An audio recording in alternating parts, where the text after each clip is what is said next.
Vamos a compartir entonces esta palabra que está en Isaías 40, del 4 al 5, si usted la quiere buscar. Y dice así: todo valle sea alzado, y bájese todo monte y collado, y lo torcido se enderece, y lo áspero se allane. Y se manifestará la gloria de Jehová, y toda carne juntamente la verá, porque la boca de Jehová ha hablado. Te damos gracias, Señor. Gracias por este momento, gracias por el poder celebrar 51 años, Padre, porque si por alguna razón estamos aquí hoy es por ti, Señor. Es porque tú lo has permitido, es porque nos has dado la fuerza, nos has dado, Señor, de tu espíritu. Y hoy estamos aquí celebrando y sabemos que tú celebras con nosotros, Padre, porque la iglesia persevera. La iglesia persevera y continúa haciendo aquello que tú nos llamaste a hacer. Y yo te doy gracias. Y te pido que bendigas esta palabra para que cumpla su propósito. Y si algo quiere impedir que así lo cumpla, que tú lo saques del medio, de manera que ella vaya directito al corazón y a la mente, según tú lo quieras hacer para cada uno de nosotros y los que están allá en sus hogares, donde quiera que estén. En el nombre de Jesús. Amén. El libro de Isaías, del cual leímos, dicen que tiene como dos partes. Capítulos del 1 al 39 son capítulos que hablan fuerte, ¿no? Hablan de denuncias de pecado, de conductas incorrectas. Habla de profecías sobre el pueblo de Israel y de otros pueblos, otras naciones. Y entonces, por ahí en el capítulo 40 en adelante, el tono cambia, ¿verdad? Y comienza una narrativa de consuelo y de esperanza. Estamos hablando de un pueblo, el pueblo de Israel, que estaba en cautiverio, un cautiverio político en Babilonia. Y entonces en el capítulo 40 comienza el anuncio de su liberación, de la redención. Y empiezan esas palabras de consuelo, palabras de esperanza hacia un pueblo que estaba en opresión.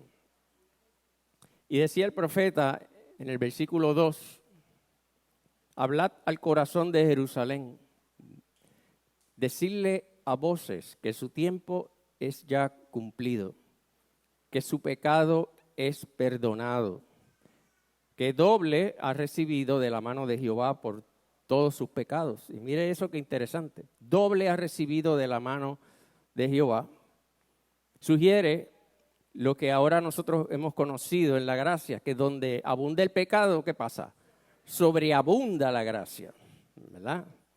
Y decimos esto porque las palabras realmente proféticas, como suele ocurrir en muchos libros proféticos de la Biblia, pues están dirigidas a una situación local, a un momento, pero también tienen una relevancia futura y en este caso mesiánica. Isaías estaba profetizando al pueblo de Israel sobre su liberación del cautiverio en Babilonia, pero también les estaba anunciando a ellos y a todos nosotros, a toda la humanidad, la redención de todos nosotros del reino del pecado y de la muerte, la llegada del Mesías Redentor. El profeta les está advirtiendo a Israel y a nosotros que como pueblo hemos de prepararnos. Y hay dos palabras importantes en esa preparación, el arrepentimiento y la fe, para recibir entonces la gracia y su bendición. Y entonces hace el anuncio que dice, voz que clama en el desierto, preparad camino a Jehová, enderezad calzada en la soledad a nuestro Dios. Y esa calzada no es otra cosa que un camino pavimentado. Preparad ese camino pavimentado a nuestro Dios. Y déjenme decirles que en ese tiempo era común, ¿verdad? Que los pueblos tuvieran un mensajero, lo que llamaban un pregonero. No había las noticias de las 5. No. Y para los que creen que la Comay son noticias, no había Comay. ¿Okay? No había radio. No había CNN por internet que le dijera, ¡pop! Mira, pasó tal cosa en Japón y en Tailandia al momento.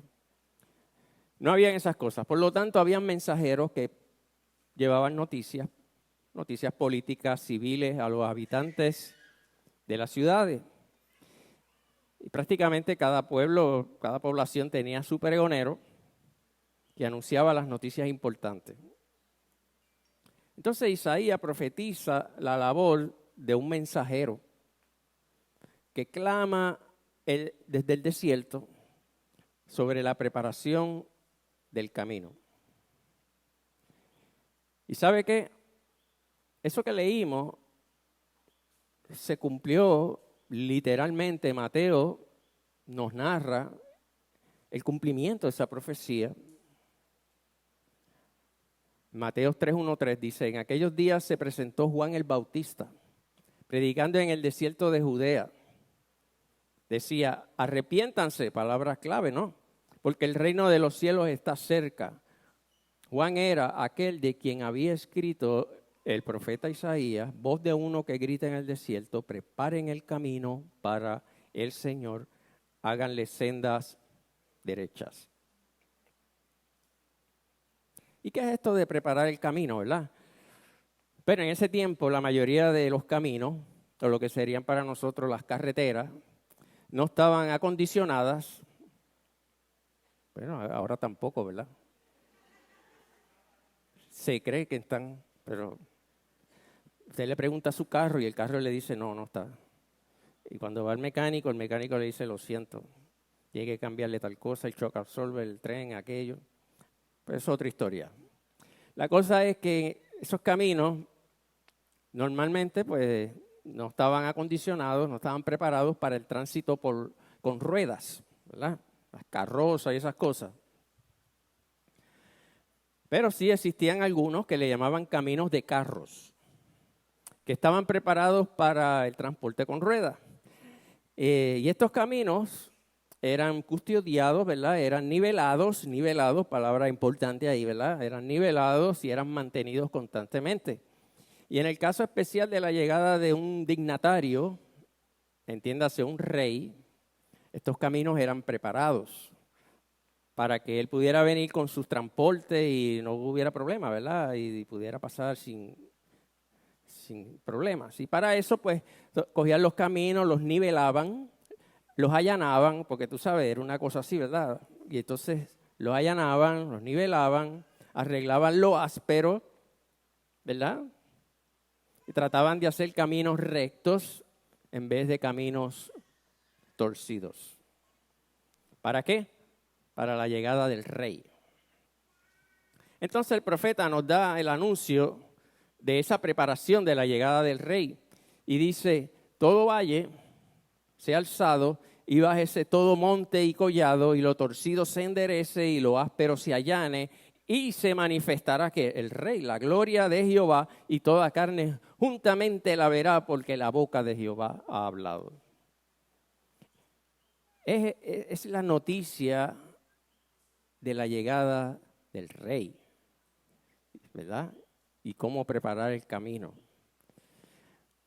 Juan el Bautista tuvo el privilegio de preparar el camino para la llegada del Mesías. Dicen que fue el último de los profetas de la antigüedad, y el primero de los testigos del Mesías.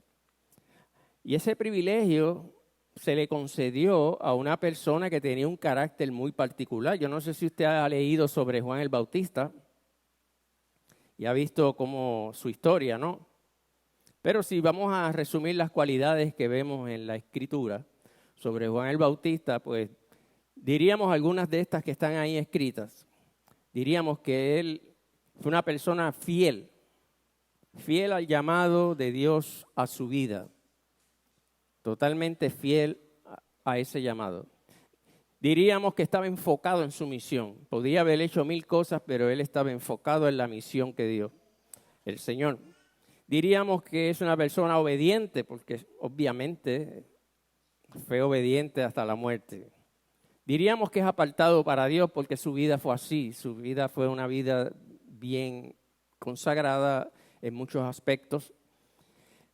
Fue humilde, fue sencillo, reconocía su lugar, sabía que él no era el Mesías, sabía que él tenía que menguar para que el Mesías creciera. Fue fiel a la verdad, fue pregonero de buenas noticias y finalmente fue capaz de dar todo por el Señor, ¿verdad? Fue mártir.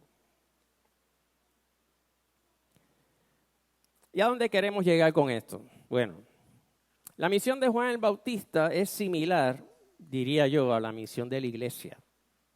Y por lo tanto es similar a nuestra misión como catacumbas. Y si es similar a la misión de las catacumbas, quiere decir que es similar a tu misión, porque catacumba eres tú. No es este techo y las columnas y esas cosas. Somos nosotros, ¿verdad? Y la catacumba cumple 51 años preparando el camino para que el Mesías Redentor llegue al corazón de mucha gente, de muchas vidas, de las cuales nosotros mismos que estamos aquí somos testimonios. Y de muchos otros que nos encontramos en todas partes del mundo, que un día tú le hablas y te dice, yo iba a catacumba tal. Yo encontré al Señor allí en las catacumbas. Alguien me dijo, Cristo te ama. Y yo fui y le di la vida al Señor y ahora mira dónde estoy. Así es, ¿verdad? Nosotros somos testimonio vivo de que las catacumbas han preparado el camino para que mucha gente reciba al Rey en su corazón. Es un llamado que pasa, que debe pasar de generación en generación. Y hoy nos paramos aquí en el 2022, mirando hacia atrás para aprender y mirando hacia el futuro para emprender. ¿Ok? Mirando hacia atrás para aprender y hacia el futuro para emprender. Estamos hablando entonces que la iglesia, la catacumba, de frente al presente y futuro, debe volver a evaluarse a sí misma respecto a ese llamado. Porque si hemos de anunciar las buenas nuevas, o si hemos de continuar haciéndolo, ¿verdad? Y si queremos continuar preparando el camino para más vidas, debemos examinarnos a nosotros mismos respecto a las cualidades que tenía ¿quién? Juan el Bautista, ¿verdad? Ser fieles al llamado que Dios nos hizo como catacumberos. Enfocarnos en la misión que Dios nos dio y evitar otras distracciones. Ser obedientes ¿a qué? A su palabra y su dirección, no a la nueva revelación, no, a su palabra y su dirección. Apartarnos para Dios, dejando a un lado los deseos de la vieja criatura que éramos todos antes de conocer a Cristo. Ser una iglesia humilde, sencilla como era Juan, que proclama el evangelio puro, reconociendo que no se trata de nosotros, sino de Jesús. Ser fieles a la verdad, aunque nos cueste la burla y la difamación de los que no creen o no entienden. Y yo sé que mucha gente que está aquí ha sufrido la burla de los que no creen. Mantenernos como pregoneros del evangelio en todo lugar. Y por último, estar listos a darlo todo por la causa de Cristo. Y teniendo esto en consideración y confiando en Dios, entonces podemos llevar este llamado al próximo. Al próximo nivel me refiero al futuro, ¿no? Al futuro. Preparar el camino para que otros vengan también a conocer al Rey. Para que el Rey llegue al corazón del necesitado. para que el rey llegue hasta el momento que venga a buscar a su iglesia. Hablamos del llamado que como catacumberos hemos llevado de generación en generación. Hoy aquí entre nosotros hay más de una generación, ¿verdad? Yo creo que sí, déjame ver. Hay gente jovencita, como Milta, hay gente, Milta todavía está jovencita, hay otros más mayorcitos, hay otros menos jovencitos, están los niños allá en la catacumbita, están los jóvenes. A Milta lo digo en serio, ¿verdad? No hay ningún problema. Y entonces,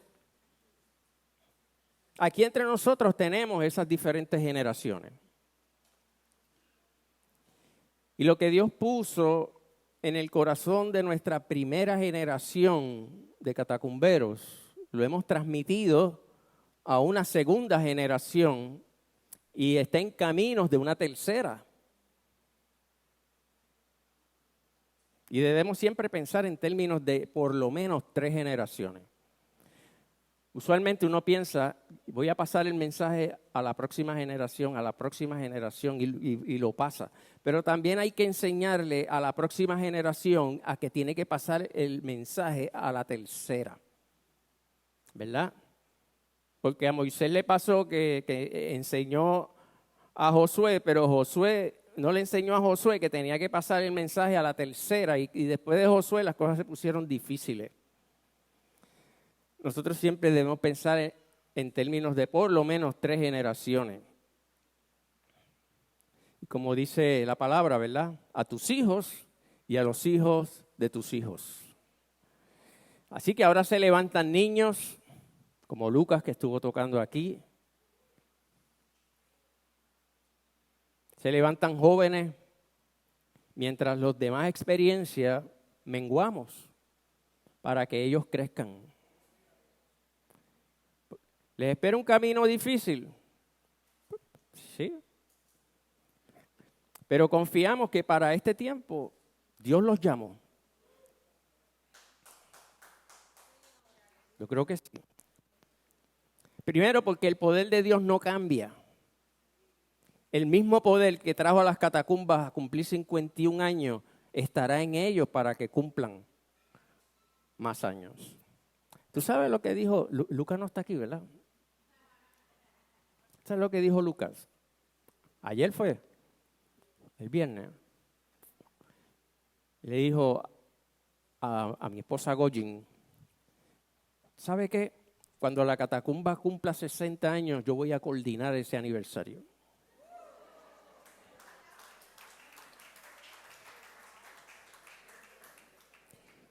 Y dijo, ¿y sabe cómo lo voy a hacer? Porque es que él es un tipo así bien. Va a ser de una semana completa. Y va a haber un día que va a ser dedicado a los jóvenes.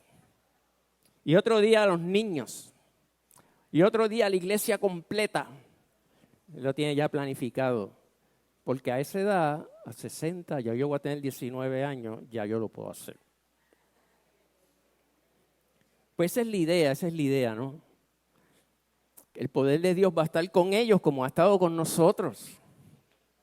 Yo tengo que creerlo así porque si no como que me vuelvo loco en medio de un mundo tan tostado como está este. Así que yo tengo que creer que el poder de Dios todavía está ahí con ellos y estará con ellos siempre. Y a fin de cuentas el que hace la obra de la redención no somos nosotros, ni son los niños, nosotros solamente somos mensajeros, somos pregoneros, preparamos el camino, pero es el Señor, es el Rey el que viene y hace la obra y convence. Y tenemos que creer que eso va a seguir así. Hay que enseñar a nuestras próximas generaciones que no podemos dejar de hablar, de decir lo que es este evangelio. Pareciera que bajo esas nuevas tendencias de la moral que tenemos ahora, ya nadie nos quiere escuchar porque a mí me ha pasado eso. Yo se lo confesé, no me acuerdo a quién acá. Un día yo me puse a pensar, pero yo no sé, tanto que predicamos, hablamos y el internet y todo eso, pero habrá quien nos escuche. Pero yo te aseguro que la palabra de Dios, porque eso fue lo que el Señor me dijo a mí, me contestó, sigue martillando, sigue llegando y no vuelve atrás vacía, porque es una promesa de Dios y Dios no se equivoca. Y todos estarán de acuerdo conmigo en que sí, nuestros niños y jóvenes se enfrentan a un mundo torcido, con caminos desnivelados y ásperos. Usted sabe que, mire, hay unos pequeños grupos de filósofos en este tiempo que están detrás de todos esos pensamientos bien locos que hay en nuestra sociedad.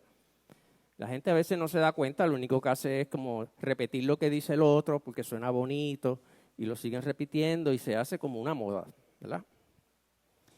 Y le han hecho creer a nuestros jóvenes, a los gobiernos y a la sociedad en general que la manera en que tú percibes la felicidad y te ves a ti mismo, pues debe estar protegido por la ley. Es la filosofía de haz lo que quieras y sé quién quieras ser, que el derecho te protege. Y eso ha inundado nuestra sociedad a un nivel que entonces llega a negar las realidades naturales de la naturaleza. Y no nos damos cuenta, pero es un pensamiento común que domina estos grupos, domina la misma gente que da las noticias, políticos. Mire, le voy a dar un ejemplo. Este señor que está aquí tiene un nombre bien raro, Juan Anthony Appiah. Nació en Londres, creció en Ghana, recibió un doctorado de Clare College en Cambridge y es profesor del Departamento de Filosofía y de la Escuela de Leyes de la Universidad de Nueva York. Su enfoque de estudio es en teoría política, filosofía moral, y es una de las voces principales en los estudios de raza e identidad.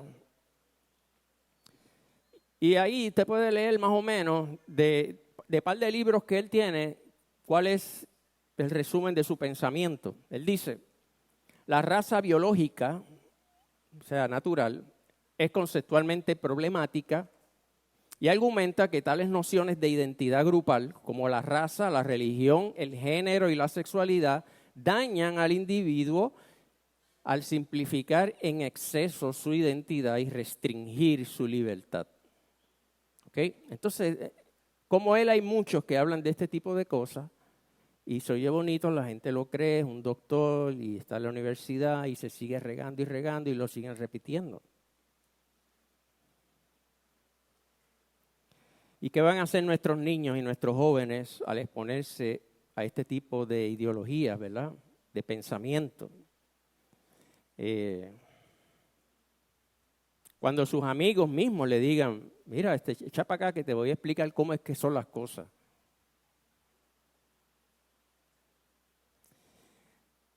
Pensarán que el evangelio es cosa del pasado, que el evangelio ya no tiene oportunidad. ¿Se atreverán a compartir el evangelio? Pues mira, yo creo que nosotros tenemos que recordarle a nuestros muchachos, primero que el evangelio no es una filosofía más. No es una filosofía o un pensamiento que compite con otros. Tenemos que recordarles que el evangelio es la proclamación de un Dios real, de un Dios vivo, que se revela a su creación a través de su palabra, de la Biblia, a través de su Hijo Jesús, que es un Dios que se enrolla las mangas y se compadece de nosotros, que tiene misericordia, que trabaja con nuestras vidas. No es un pensamiento, es un Dios real y nosotros somos testigos de eso. Y si recordamos eso a nuestros muchachos, entonces ellos pueden entender, no es que yo voy a competir con la filosofía de mi pana, es que yo le voy a hablar de Dios, de un Dios real y lo que Él ha hecho en mi vida y en la vida de aquellos que están a mi alrededor. Y si recuerdan eso, van a entender la importancia de compartir el evangelio. Van a entender que el evangelio da un verdadero propósito, que te da verdadera identidad y que es el único camino al Creador, que todos lo necesitamos. Y segundo, detrás de toda esa filosofía hay que enseñarle a nuestros muchachos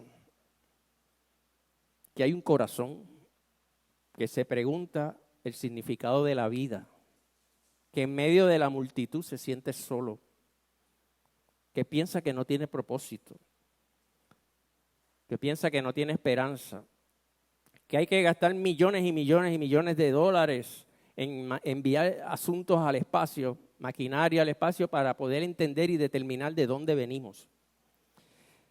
Si se supieran que nosotros le podemos decir de gratis. Entonces, tenemos que enseñarle a nuestros muchachos que detrás de esas personas que parecen saberlo todo hay un corazón que necesita a Cristo.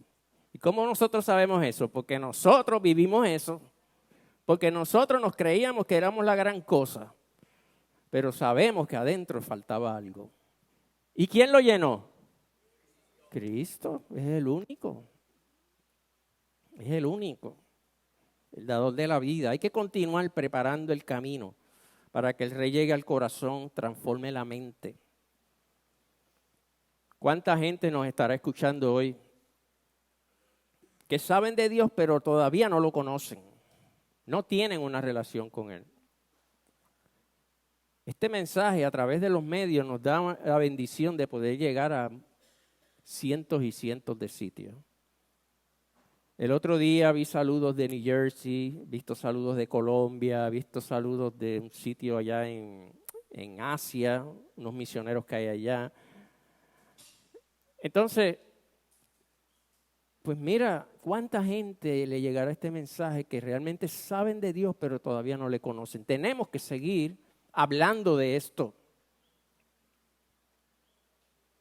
Hay que enseñarle a nuestras próximas generaciones que no podemos dejar de estudiar nuestro contexto cultural.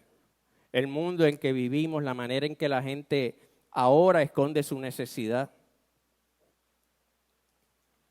Que sepamos que hay que salir de la burbuja de la iglesia y entender lo que está pasando en el mundo para poder ser efectivos en hablarles del Señor.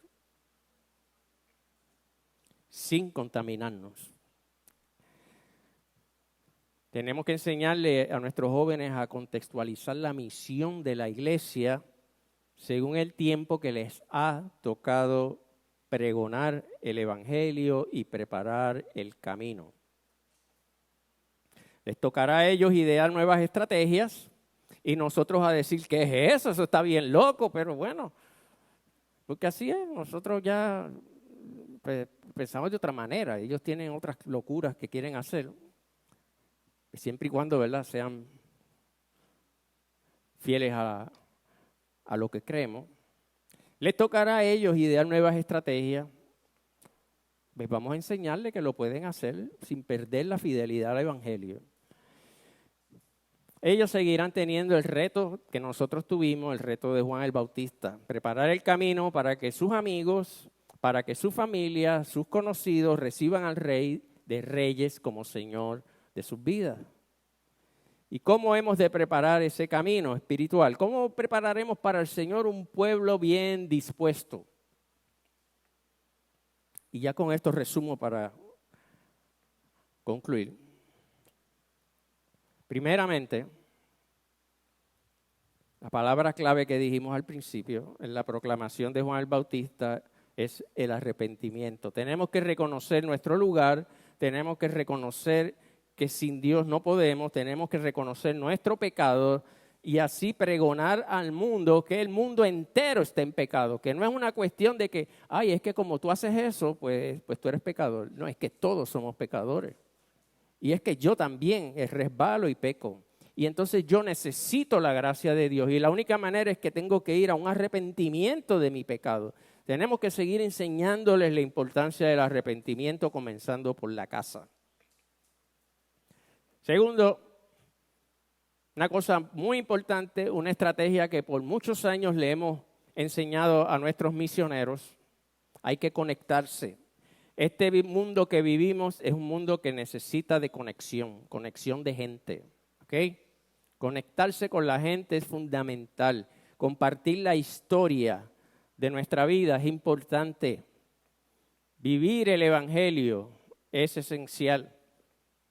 Mira, puedes estar a la distancia de una amistad para cambiar una historia. Así. Conoces a alguien, eres su amigo, le hablas con tu propia vida del Señor y su historia cambia.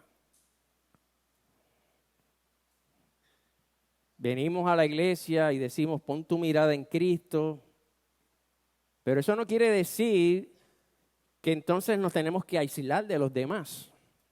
No, porque la iglesia es un cuerpo y la iglesia tiene que conectarse, tiene que crecer la amistad entre nosotros, tiene que crecer la familia de la fe. Y se los dice una persona que muchas veces lucha con eso, porque ustedes me conocen, yo no soy una persona muy social. Yo pienso que la gente dirá que yo soy un antipático y todas esas cosas porque yo soy medio frío, ¿verdad? Y se me hace difícil compartir con gente así de tú a tú. No hablo mucho. Y yo le digo al Señor, porque yo soy pastor, Señor, ¿qué te dio con eso? Porque imagínate un pastor que no le gusta hablar. Y que no le gusta sentarse a interaccionar con gente. Pero el Señor es así, ¿verdad? Y como que coge a uno y y le va dando martillacitos hasta que Él forma lo que Él quiere. Y la iglesia es así, la iglesia necesita la amistad. Nosotros podemos tener 15 jóvenes aquí, pero si esos jóvenes no se conectan, si no se hablan sus cosas, si no salen juntos, se pierden porque encuentran a alguien allá afuera en la escuela o en otro lado que lo hace y con ellos se van. Necesitamos fomentar esa amistad. Por eso el Señor me dio a Goyin de esposa.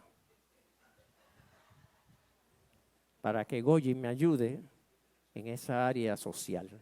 Ella es muy social, ustedes la conocen, ¿verdad? Y yo le doy gracias a Dios por ella, porque me ayuda. Y a veces pero tanta fiesta y tanta cosa, y después me doy cuenta que es necesario.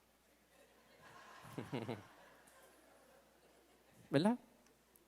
Entonces ahora, para reforzar el asunto, me trae a su hermana aquí, que es igual que ella.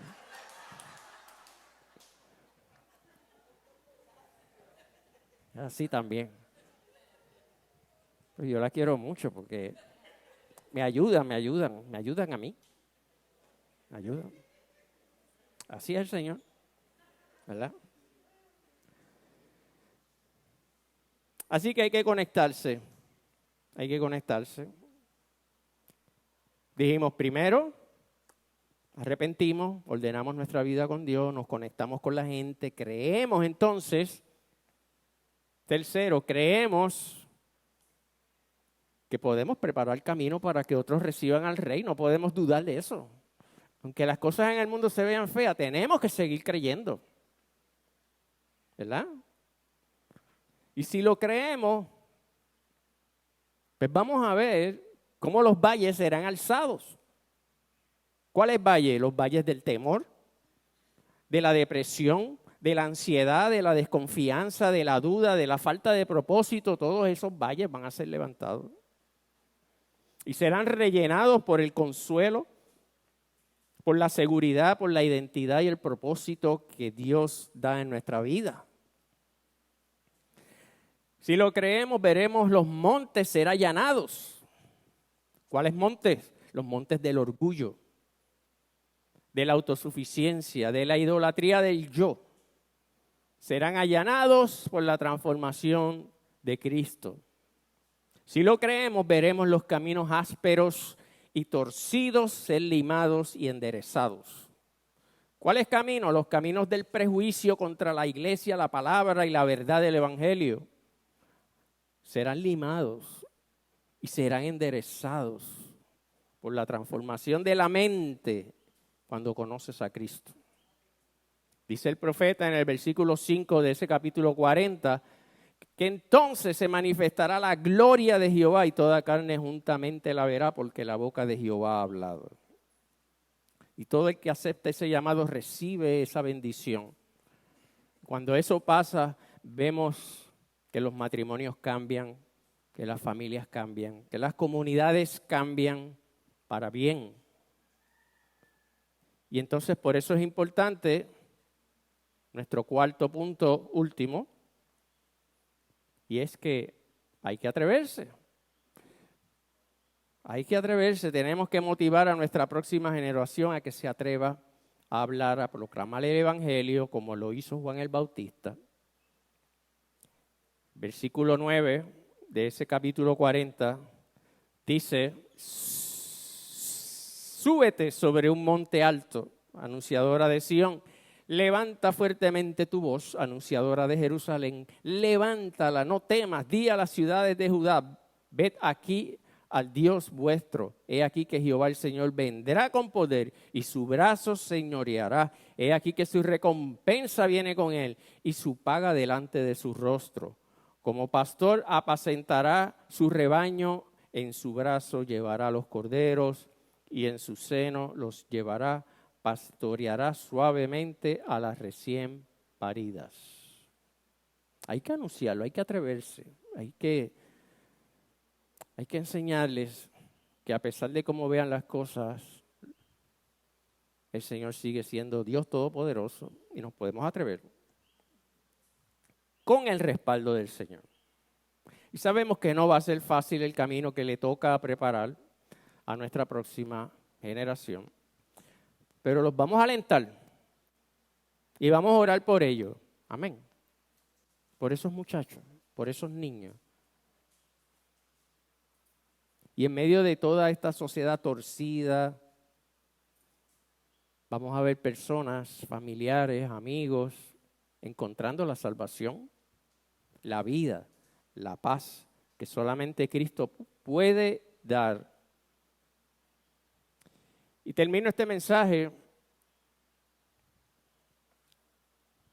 con la misma expresión que el profeta Isaías concluye el capítulo 40, los versículos 28 al 31. Dice: ¿no has sabido, no has oído que el Dios eterno es Jehová, el cual creó los confines de la tierra? ¿Tú sabes qué? No desfallece, ni se fatiga con cansancio. ¿Tú sabes qué? Esa palabra es bien importante cuando uno está en problemas. Porque uno se cree que Dios se durmió. Y uno se cree que Dios se cansó de uno. Pero ahí dice: no desfallece ni se fatiga con cansancio, y su entendimiento no hay quien lo alcance. Y te dice más, te dice que te da fuerza al cansado y multiplicará las fuerzas al que no tiene ninguna. Porque en medio de este tiempo esos niños, esos muchachos van a necesitar la fuerza de Dios. Y dice en el 30, los muchachos se fatigan y se cansan, los jóvenes flaquean y caen, pero los que esperan en Jehová, los que esperan a Jehová, tendrán nuevas fuerzas, levantarán alas como las águilas, correrán y no se cansarán, caminarán y no se fatigarán. ¿Y usted cree eso? Amén, ¿verdad que sí? Entonces, si creemos eso, todo valle será alzado de generación en generación. Y cuando la catacumba cumpla 60 años, Lucas y todos sus panas estarán preparando este aniversario y tendrán un día para nosotros, para los viejitos. Amén. Vamos a orar. Gracias, Señor Jesús. Gracias, Padre. Bueno, tú sabes todas las cosas. Tú nos has dado este llamado, Señor. Nos has preparado para él, Señor. Y ahora queremos preparar a las generaciones que siguen. Lo hemos estado pasando a nuestros hijos. Y ellos a su vez lo van a pasar a los hijos de ellos, a la tercera generación y a la cuarta y a la quinta. Y esta catacumba seguirá llevando este evangelio hasta que tú vengas. Si así es tu voluntad. Y creemos que así es, Señor. Te damos gracias por mis hermanos, Señor, por todos aquellos que a través de su vida y de su enseñanza pasan esto a otros, a otras generaciones. Cada generación tiene la responsabilidad de responder al llamado. Algunos hacen lo hacen, dicen que sí, otros dicen que no. Pero la semilla ya fue sembrada y vamos a creer que va a germinar a su tiempo. Lo creemos en el nombre de Jesús.